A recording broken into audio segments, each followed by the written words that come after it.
was my only ticket, and I was either going to use it or not. Interesting. Yeah. And when did that tick that is the only option you have to go through? When did that now click that this is the only way out of poverty? I think around maybe class 5 there. Because I think, yeah, it might seem like a bit early, but it's then that I realized first, the first hurdle was for me to get into a national school. And I knew that I was not going to get from a village school to a national school if I was not going to work hard. So, and then my aunt was very supportive. She was a teacher, a head mistress at Eregi Girls. When she realized like I was really good with my books, she was very supportive. If there was some material I needed in terms of learning, she was always willing to provide. During the holidays, she would go to her school library and get books and bring them to me, and she'd be surprised by the end of the week I would have finished reading. She'd bring me another set.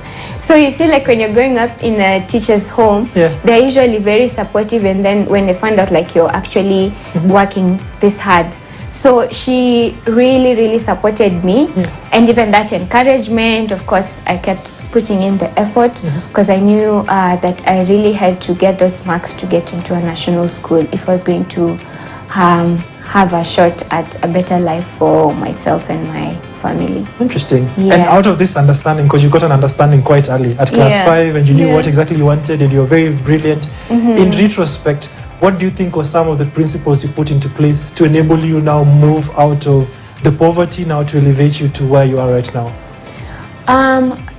I think the most important thing that I would really say for myself is self-determination, you know, because at the end of the day, you can have a big support system, you can have a lot of people rooting for you, but if it's not coming from you, if you're not really self-determined to get it done, I think then that will also not impact on your progress. So for me, I'd say self-determination at that point, and knowing exactly that this is what I wanted for my life is what propagated it all. Interesting. And I think we were having a conversation via phone, and I just laughed. You mentioned to me you only came to Nairobi when you got to university. Yes, so yes, I so did all come through, all through high school, Form 1. Form 1. Yeah, that's when you came to Nairobi. Yeah, that's when I came to Nairobi, and I did come with my mom. Yes. I think we came with Where did you go to high school? Coach. I went to Kenya High School. Kenya High School, Yeah. So for this Kenya High School, I actually got in through late admission. Yes. So I was like 2 weeks late. And I remember I was crying to my aunt and telling her, everyone has gone back to school and me, I've not gone back to school. And they're like, no, we're waiting for the second admission, because I'd already gotten letters to go to Mary Hill, Speaker, and then I'd also gotten a letter for Moi Girls Eldoret. But my aunt was hopeful that with the second admission, I'd get a slot at Kenya High School. So I had to be patient. So I think where she booked for us Easy Coach from Kakamega, and then I came with my mom. So my mom is the one who took me through the registration and everything. And I remember stepping into Kenya High School, and I was like, I'm in a different world, you know, like the mirror images, the grass, everything was looking so perfect. And even through high school, I remember the people who used to complain, I'm like, I'm in heaven, you know, you guys are complaining. You're already in heaven. Interesting. Anyway, And then now, what's it called? Post the high school. How did you end up studying dentistry?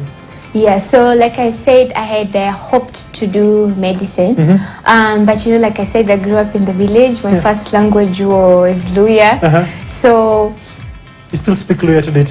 Yes, I do try. I used to speak a lot with my granny. Like every time I'd go on holiday, because I spent my holidays with my grandmother. So there was no other language. She had Kiswahili a little, but you had to speak Luya. So after she was gone, I was maybe speaking with some of my uncles, or my aunt sometimes really tries to make me speak Luya.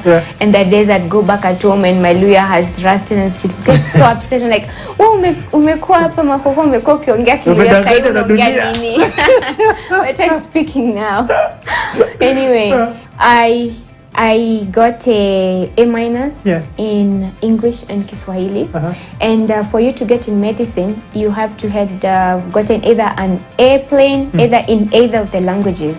So you see, that cut me off by maybe a point or 2 points to get in medicine. So what I ended up doing at the revision was advice, you can still do dentistry, still in the medical field. And then, so that is what I ended up doing. Though at the beginning when I was revising my courses, they had advised me, like, if after first year I might be able to move back. But I did try to shift, but I wasn't able to do that. So I've looking at it now, I think that the universe or God puts you at where you're supposed to be. It conspires for you to be where you're meant to be. Interesting. So you desired medicine, but you got into dentistry. Yes, and that explains why I am doing my residency in surgery. Because you see, it's just me going back to my first love, which was surgery. Interesting. How was the experience at dentistry? Because I'm sure the lady from the village came to Nairobi through Kenya High, now becomes the doctor, everything that the society hopes for. How exactly was that particular experience? First of all, did you deal with cadavers? Yes, we did in Chiromo. Oh my God, dentistry also deal with cadavers? Yes, so how was your first experience with the cadaver? So I've actually dealt with cadavers twice. First for my undergrad, first year, and for my post-grad, I had to go back again to Chiromo to the same cadavers. So dentistry, they just don't remove teeth and you just work with them? You still have to do the cadavers? So you have to do, initially they were trying to revise the program so that you only do head and neck anatomy. Because you see, dentistry, you're not only dealing with the teeth, you're dealing with the face, you're dealing with facial injuries. If someone comes with a swelling on their face, it's the dentist who's going to refer them to the maxillofacial surgeon.